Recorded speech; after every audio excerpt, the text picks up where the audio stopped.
One o'clock, okay. Salamat po. Hali kayo, labas na kayo dyan.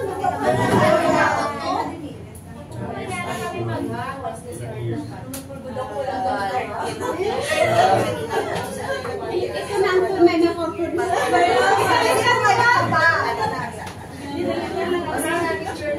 Okay, Mami S, tsaka kay Mami Bebs, kayo yung bigay kay Mami na encouragement. Yeah. Kasi Mami siya. Ay, wala na yun. Ay, sorry. Mami. Dito kayo, Mami. Sige na, wag na may sige lang tayo na. Sige lang dyan lang. O, yan ang ikot na ang mic. Mic na lang. O, ang mic na lang.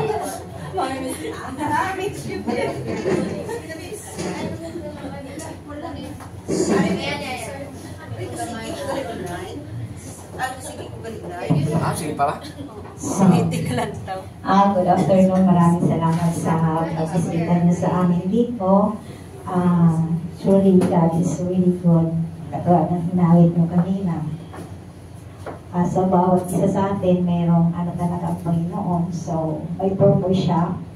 Ako, galing pa lang ako sa Pinas kasi nagpakasal ako sa anak ko.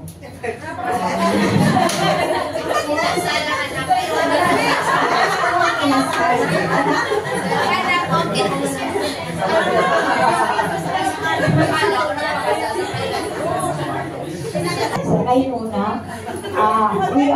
Magkasama kami, 11 years pa sa Taipo kami noon. Nung pinalayas kami ng pasto namin, pinalayas kami noon.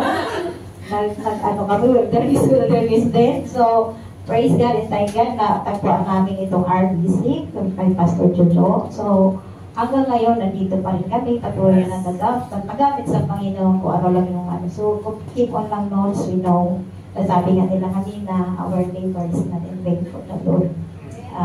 Huwag lang tayong tumigil, huwag lang tayong kulang ng ko, sabi nga. Pastor kanina, so huwag lang tayong mating.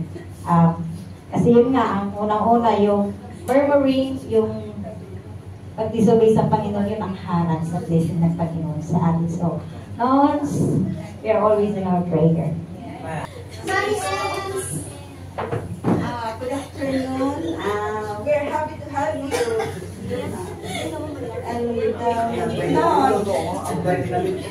Si Luna ay kasama namin talaga sa una pang university. Marami kami mga ups and down na nadaanan sa pag-serve kay God. Hanggang sa nakarating kami dito sa RBC, magkasama pa rin kami. At pangalawa na niya pag-forgot. Ako hindi pa rin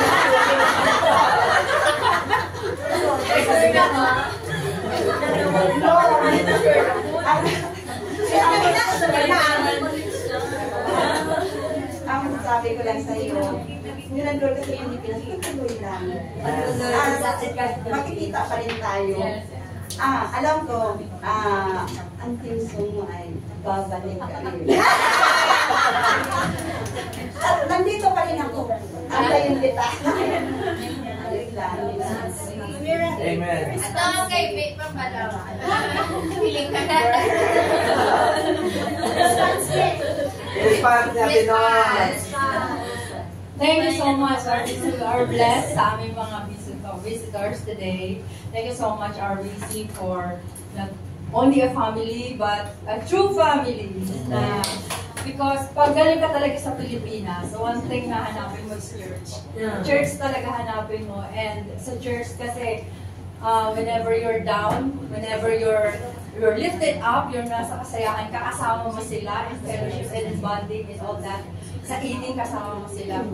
Sa mga nakasama ko po nung unang-una kong pag-apak dito sa Hong Kong, actually, kasama ko sila doon sa una namin pinuntahan.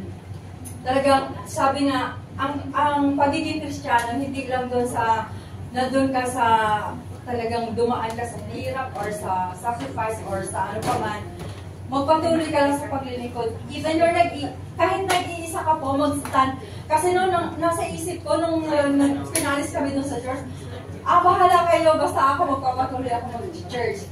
But the Lord did not allow us na maghiwa-hiwalay. So, stand pa rin kami. And then, we continue serving God until now. So, sa mga newcomer po na nandito, encourage ko kayo. Talagang masarap maglingkod sa Panginoon. Lalo na ang mga kasama mo is talagang tunay na Kristiyano. So, thank God sa family na to, RBC. Talagang kinakailangan ko mag-sacrifice umuwi because na-accidente pa yung nanay ko, nadula siya, and then na-surgery siya, kung ano niya, nilagyan ng stainless. Walang nag-aalaga. Although yung kapatid ko po, nilagaan siya, kasi kapatid ko po sunod sa akin, paalis siya papunta ng Korea. And my sisters po, wala din sa Pilipinas. So ako talaga sabi niya, ikaw umuwi dahil ikaw ang walang asawa. Ha! Ako talaga, dahil ako talaga po ang kasi nung umalis po ako, nag-forgood na po ako actually, nung nag-pandemic, umuwi po ako 2 years. Talaga nag-forgood na ako, so hindi na ako babalik, pero niraher pa ako ng amo ko. Dahil nung ipinalit ko, umalis din, so tinawagan niya ako noon na balikan na lang. So bumalik po ako. And then kinausap ko naman ng nanay ko dahil wala po talaga siyang kasama. Na sabi niya, sige kung gusto mo, kasi may goal pa naman talaga ako na parang may papatapos pa, hindi pa natapos. Eh 9 months pa lang po ako, actually ngayon 10 months pa lang ako, 10 months. So na siya last month, na disgrasya siya. So walang choice, talagang uwi ako. And I pray to God na maka-fast recover siya, makalakad na siya. So I know God will provide, and kahit nasa tayo, and we will continue to serve God. So, salamat po sa lahat ng mga nandito, sa lahat ng RBC family, and kay Pastor, kay Mother Sai, kay Ma'am Shah. Salamat sa inyong mga encouragement and prayers, and to God be the glory na patuloy tayo. Everyone! Saludo si Mami. Mami yan.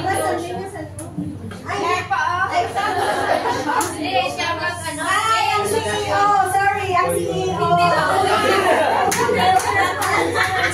Mami Jo! Emmanuel.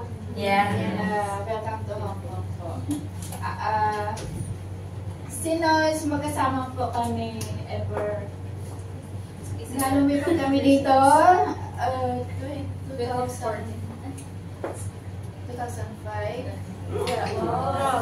Magkasama kami. 20 years. 19 years. 18, 19. Yeah, 18, 19 years. Yes po. Through thick and thin. Kung sinons, naka-review na lang na nakapolis. Napapolis po ako dito. Yun nga, yung dati namin pastor. Siya naman sa tribunal. Pero God is so good, faithful, and loving. Siya ang ating deliverer. Basta alam niya, tunay tayo sa Panginoon. At alam din niya na we are innocent ba sa case. Sa ina-accuse sa atin, God will be the one to. So, noon, ang masabi ko sa iyo is, alam ko you are a very strong person.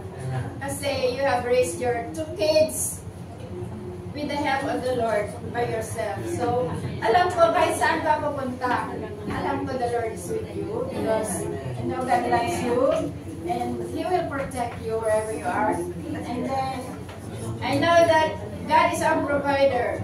So, He will provide all your needs and your family's needs. So, I'm always praying for you. We still see each other. Who knows? Kasi si Tony nandun din. And who knows if you're visiting. Ayan, from UK. Magandang hapon po. We're from UK. Yeah. And then uli ko sa Tigbawan. Sige, Taga bibili na Tigbawan lang. dito, taga Parana. Ang wife ni Teresa, utod ni Pastor Siren. So, we always pray even kay Pastor Joe before, we keep in contact sila, and we always hindi makasupport financially, but we always support in prayers. We know how he struggles sa mga OFWs, and even in UK, tama sa mga Filipino dito nag-long na mag-fellowship. And when we go back, we'll bring our prayers with us. We will continue to pray for you. Kasi I was also blessed today. I feel that God is with you guys. I don't know what I feel, but I feel that God is holding you all together. So you just reach out sa mga others, hindi lang sa atin, kundi sa others man, na mag-fellowship. And I think there's a lot of souls longing sa fellowship and salvation, especially that the times is near, and we don't know when. We know that there's a lot of signs coming, so I think the important is we need to continue to serve God and reach out to others. Manong si Manong. Manong sa Western Kiss lang. First lady na ako na pala. First lady. Hindi lang. Si Manong. Ikaw na lang group. Kaya ata? Absent lang ipan. Ano ito ko naman betching din. Kaya hindi ka fluent iya sa English din. Pero I pray nga si Bad na sa rin mo na continue sa Singing Church. Actually, this is the first time para makita namin ang trabaho. So thank you sa mga members today and support man sa mga work. Bilib ko sa mga leaders ni kayo mapisan sila. Yes. No? Faithful. Yes. Faithful and siguro kita. Prosigido. Bisan layo sa pamilya nila pero this continue sila sa pag-support sa church kasi ita pamimalay, pamilya, no? Bilib ako sa mga inyong mga attitude, no? So we will continue to pray also sa inyong dili so that continue ang work diri sa Hungko. So muna nakabay nga continue kamo sa inyong mga trabaho diri. So thank you, God bless you. Thank you all. Ask everyone to please stand for our closing song. Closing song, let's sing. Sing the song. For Jesus, one and chorus of the anthem. Okay, just one verse and then chorus. we go to chorus. Ready? Go. Living for Jesus, all I've done is true. Striving to His seat in all that I do. Yeah.